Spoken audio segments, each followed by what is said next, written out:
자, 금요일입니다. 다음 주 시장 전망 해보고요. 전략 세워보는 시간인데요. 심재엽 신한금융투자 연구위원 모셨습니다. 어서 오십시오. 네, 안녕하십니까. 네. 자, 온통 이제 자네드 옐런 연준 차기 의장이죠. 청문회에서 어떤 얘기를 했나 이게 온통 관심사인데요. 일단 우리 시장도 2% 가까이 오르면서 아주 훈풍이 불고 있는데 자, 1960포인트 선까지 조정을 받았던 시장이 이제 2000포인트 위로 쑥 올라왔단 말이에요. 현재 장 상황 좀 간단하게 좀 설명해 주시죠. 예, 일단 간단하게 좀 설명드리면 변동성 장세가 좀 약간 진정되는 분위기고요. 네. 그렇더라도 박스권 내 등락폭은 좀 나올 것 같습니다. 전반적으로 오늘 좀 많이 급등했기 때문에 다음 주를 갖다 봤을 때 이 같은 매수의 강도가 유지될 수 있을지가 관건이고요. 거기서 오늘 좀 많이 올라갔기 때문에 약간의 숨고르기가 있으면서 박스권 등락이 나타나지 않을까 생각하고 있습니다. 일단 조정은 단기적으로 마무리되는 국면이다 이렇게 봐도 될까요?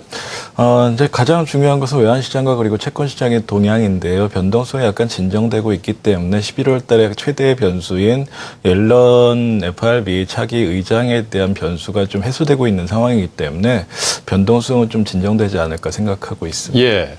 어쨌든 이번 반등의 주역이 그 옐런 의장이니까 옐런 의장이 어제 새벽에 오늘 새벽이죠. 어젯밤 현지 시간으로 그런데 여기서 어떤 얘기들을 했는지 행간의 의미도 좀 알아볼 필요성이 있을 것 같아요. 어떤 얘기들을 했나요? 일단은 비둘기파에 대한 성향이 굉장히 좀 강하게 나타났습니다. 여기서 중요한 것은 비둘기파라는 것이 무엇이냐라는 것인데요. 여기서 유동성을 갖다 지속적으로 갖고 가겠다라는 것에 대한 스탠스를 유지한다는 점입니다. 또한 옐런 의장, 차기 의장이 얘기하기를 아직도 경기가 회복된 국면은 아니다. 미국의 실업률은 아직도 예상한 것보다 높은 수준이고 이 높은 수준을 갖다 낮추기 위해서 노력을 하겠다라고 얘기하고 있습니다. 결과적으로 벤 버냉키 의장의 양적 완화 스탠스를 갖다 유지한 쪽으로 여러 가지 입장을 갖다 표명하고 있기 때문에 시장에서는 굉장히 좀 우호적이었습니다. 그동안 글로벌 시장을 갖다 이끌었던 것은 경기라기보다는 사실은 유동성의 힘이었습니다. 근데 이 유동성의 힘을 양적 완화 축소를 하는 카드를 갖다 내놓으면서 올해 연말이라든가 내년 초에는 양적 완화가 중단될 수 있다는 우려감이 나왔었는데요. 현재 상황으로 본다면 중단보다는 지속적으로 지금 무게가 많이 실리고 있습니다. 결과적으로 유동성에 의한 주식시장이라든가 부동산 시장의 개선세는 지속될 수 있다는 점이 지금 시장에서는 긍정적으로 작용하고 있습니다. 이 텔레비전에도 나옵니다만은 그 외모만 보면 꼭 옆집 아주머니 같은 그런 푸근한 인상이라서 비둘기파다 이런 얘기도 해주셨습니다만은 전체적으로 이렇게 시장에 좀 우호적인 얘기들을 많이 한 것 같아요. 대표적인 게 주식시장이 꽤 올랐지만 아직은 버블은 볼 수가 없다 이런 얘기도 했어요. 그래서 종합적으로 보면 최근에 우리 금융시장이나 전 세계 금융시장을 짓눌러 왔던 이 조기 시행, 그러니까 양적 완화를 12월 정도에도 축소할 수 있다. 이런 그 우려들이 있었잖아요. 일단 12월 조기 실시는 물 건너 간 거다 이렇게 봐도 되겠습니까? 일단 긍정적으로 보는 입장의 낙관론자들은 이제 12월 달 시장에 대해서 아니면 연말 시장까지도 좋을 것이다라고 얘기하고 있고요. 그동안 미국의 컨센서스 중에 중요하게 봤던 게 소매 판매 쪽이었습니다. 여기에 대한 컨센서스가 지난주까지만 해도 그렇게 안 좋았습니다. 연말에 대한 소비는 예상할 수 없다라는 게 과반수 이상이었었는데요. 이 부분에 있어서 약간의 변화 조짐도 나타나고 있습니다. 연말에 대한 소비도 좀 기대해 볼 수 있지 않을까라고 좀 바뀌고 있고요. 또한 옐런 차기 의장의 말씀하셨듯이 전반적인 부분에서 주식시장에 대한 언급을 갖다 좀 하고 있긴 한데요.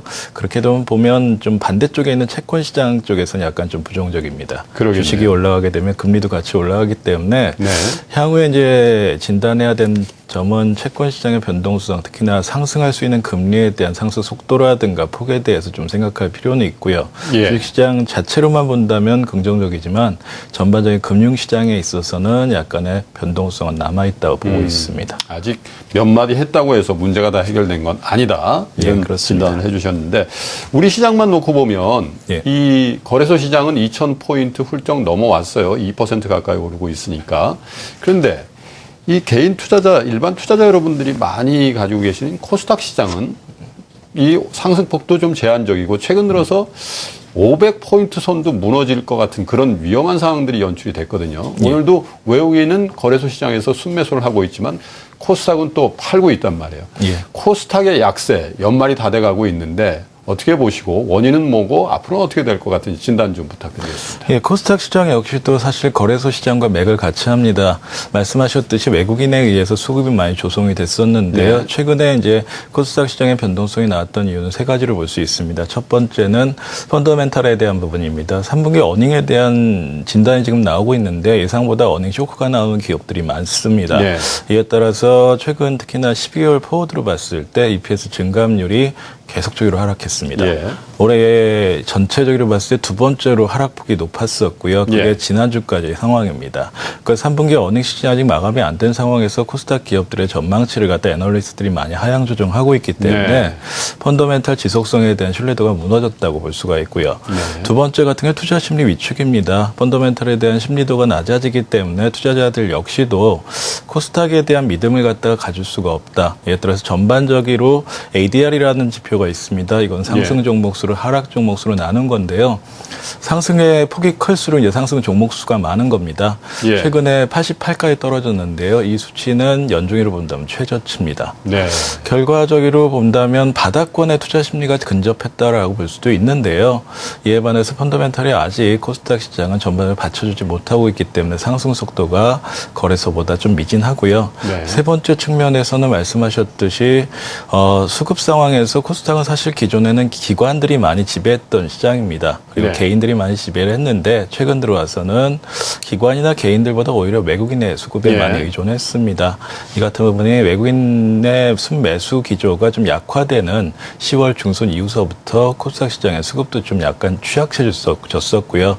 이상의 세 가지 측면이 코스닥 시장의 변동성을 야기시켰습니다. 예. 그래서 최근에 500포인트까지 떨어졌었는데 다행히 거래소 시장이 지금 좀 식음을 얻고 있고요. 또한 투자 심리까지는 아니더라도 외국인의 매수 강도가 약간 좀 지속은 아니지만 그래도 좀 살아나는 모습이 나타났었기 때문에 네. 펀더멘털이 받쳐주는 코스닥 기업에 해당되는 주가는 그래도 좀 견조하다라고 볼 수가 있었습니다. 네. 여하튼 실적이 반영된 게 지금 현재 주가 수준인데 예. 그 심리적인 요인이나 이런 여러 가지 이제 감안했을 때 코스닥도 저점을 좀 형성해 가고 있는 그런 모양이 나온다 이런 분석이시네요.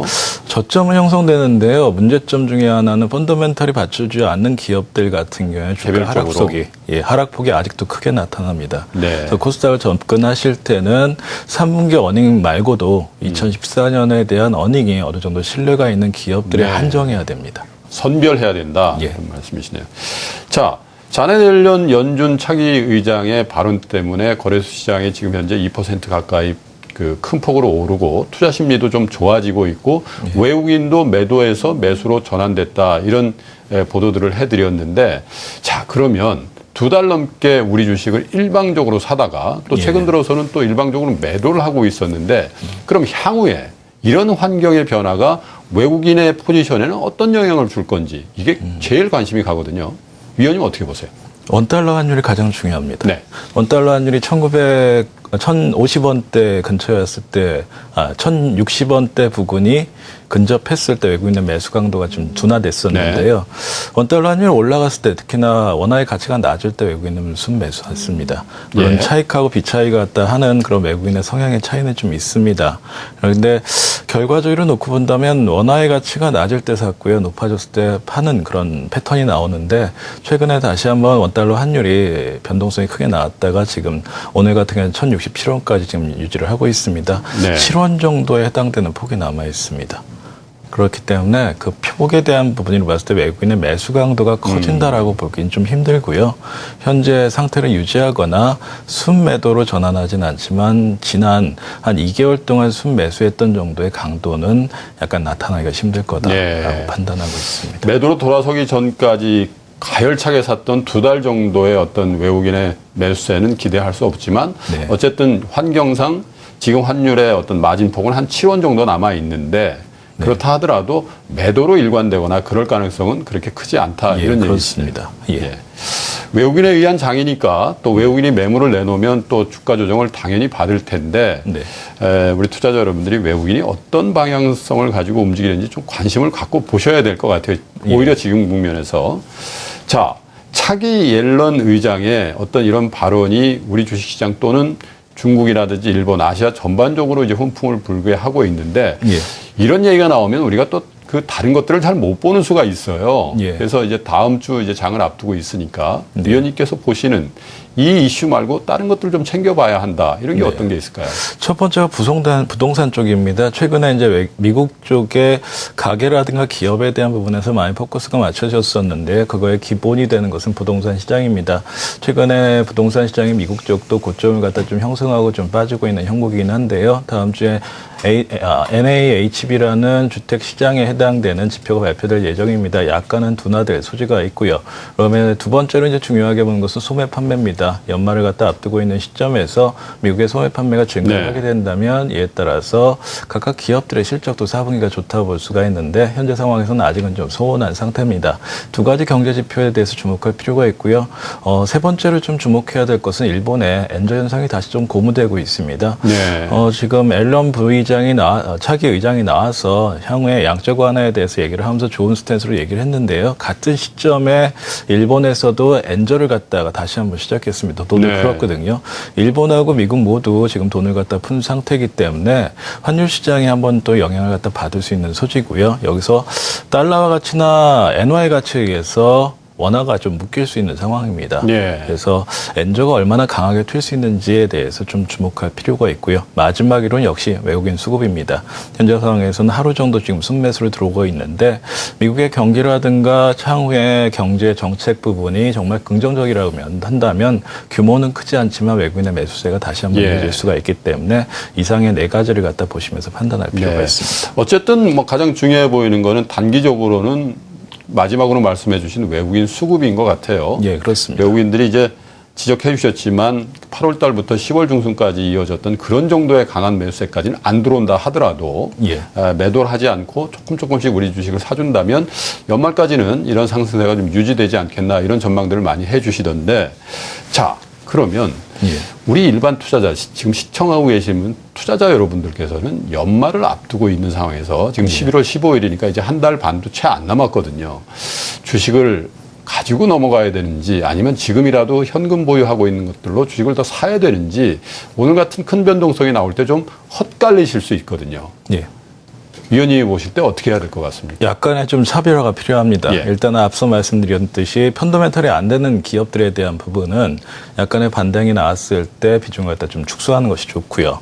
두 번째는 외국인의 매수 강도가 유지되는 펀더멘털이 강한 업종들이 있습니다. IT라든가 자동차를 갖다 볼 수가 있는데 조선도 좀 해당이 됩니다.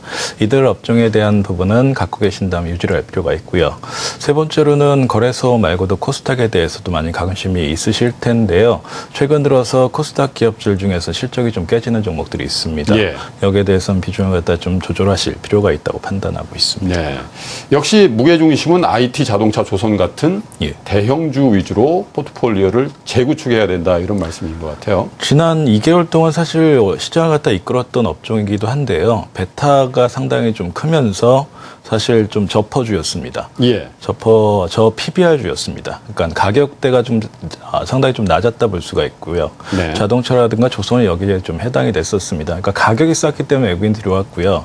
근데 가격적인 부분에서 외환 시장의 변동성이 커지면서 원화 가치가 올라왔기 때문에 그동안 안 쌌습니다. 하지만 내년도까지 본다면은 자동차나 조선 같은 경우에는 특히나 좀 아직도 가격이 좀 싸기 때문에 가격이 다시 싸지는 구간에서 이들 업종에 대해서 관심을 둘 수가 있습니다.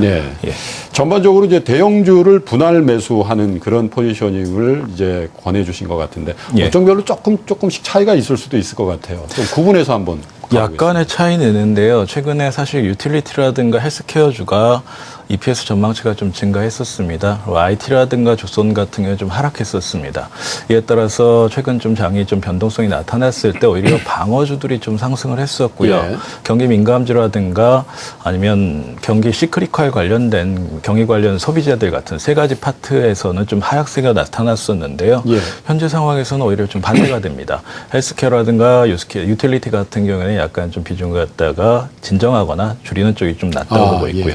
오히려 전체적인 경기라든가 외국인의 수급이 좀 좋아지는 상황에서는 다시 또 EPS 증가율이 펀더멘탈이 좀 개선되는 측면으로 넘어가고 있는 경기 민감주하고 IT 쪽 그리고 경기 관련 소비자 쪽에서는 자동차 세계 파트에 대해서 이 부분이 사실 시장을 갖다가 이끌어갈 수는 있는데요.